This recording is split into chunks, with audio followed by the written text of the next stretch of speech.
Uh, Good afternoon, viewers, ladies and gentlemen. Thank you very much. I hope you're doing well today, and I want to welcome you once again uh, to EcoEconUG, the political ecologist. You friends, my friends, you have been asking me a lot of questions one of these days. That you, TG Latelok, you call yourself a political ecologist. We see you on Twitter, we see you on Facebook, on WhatsApp.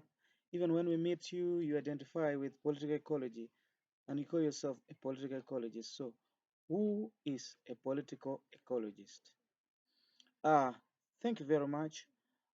Before I can even today explain to you who a political ecologist is, it is imperative that you understand what political ecology is, because it is from there that you will now understand who a political ecologist is.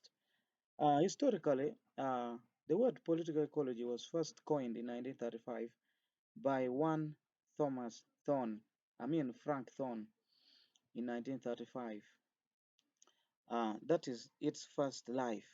Then it came back to life again in 1972 when, in his publication, one man, Eric R. Wolf, again used the term political ecology, both of whom used the word without giving an explicit definition of what political ecology is.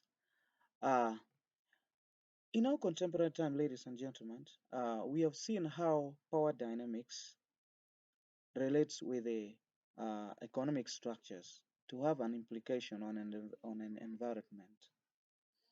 So anthropologists became more curious, more interested in seeing how power dynamics uh, interplay with economic structures to bring about an implication or a toll on an environment. So whenever you get interested in that field, then that is now what we call political ecology, and you become automatically a political ecologist. Ah, Now political ecology as a discipline must have a guiding principles. So political ecology has 10 principles upon which it is embedded. So, ladies and gentlemen, what are those 10 principles of political ecology? So, you need, an ecologist, a political ecologist, it is important that you know those 10 principles. And then, when you work along the principles, or when you're guided by those principles, then you're practicing what we call political ecology. What are the 10 principles of political ecology? Number one, uh, minimize uh, disruptions of ecological processes. So when we want to minimize the disruption of ecological processes, that is one principle of political ecology. Number two, we want to minimize the dependence on technology to control ecology. So when we want to minimize that dependence, then that is the second principle. The third principle number three, minimize energy consumption. We want to minimize energy consumption as much as possible. Four, we want to limit economic growth. You know, economic growth has implication on environment. So we need to limit the growth of economic. Somebody is going to say, wow, why should you limit? We want economic growth to go up. But then political ecologists aim to limit that growth. Number five, we want to stabilize population. The population has to stabilize. Uh, when you read through emissions scenarios, you will understand uh, the scenarios talks about how population will stabilize by 2100. But then the aim of a political ecologist is actually to to stabilize that population as soon as possible. Uh, Number six, we want to decentralize uh, economy, uh, population, and government has to be this. Number seven, we want to protect the environmental life. We want to protect environmental life. Number eight, we want to protect the fairy people. Ladies and gentlemen, I'm going to deal more on the fairy people. I'm going to explain who fairy people are.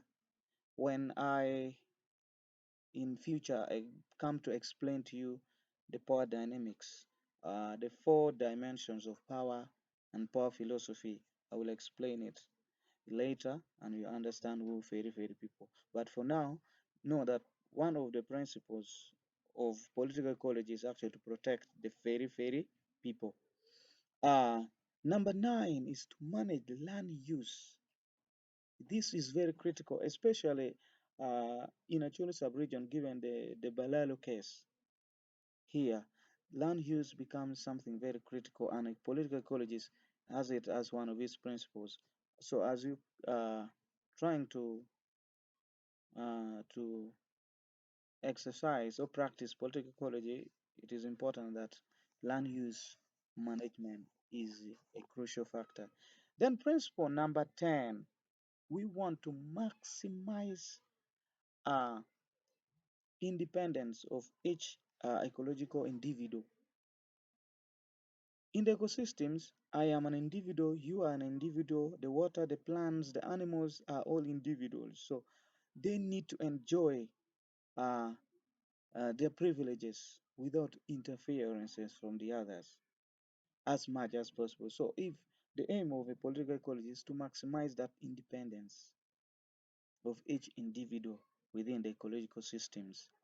So these are the 10 principles of political ecology.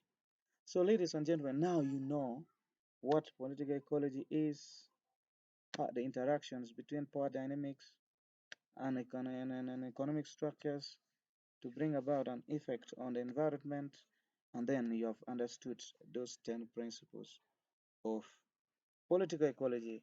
There you go, ladies and gentlemen. My name is TG Latetlock. See you for the next video. But for now, you understand who a political ecologist is and why I call myself a political ecologist. Thank you. See you again on EcoEconUG, Political Ecologist. Good day.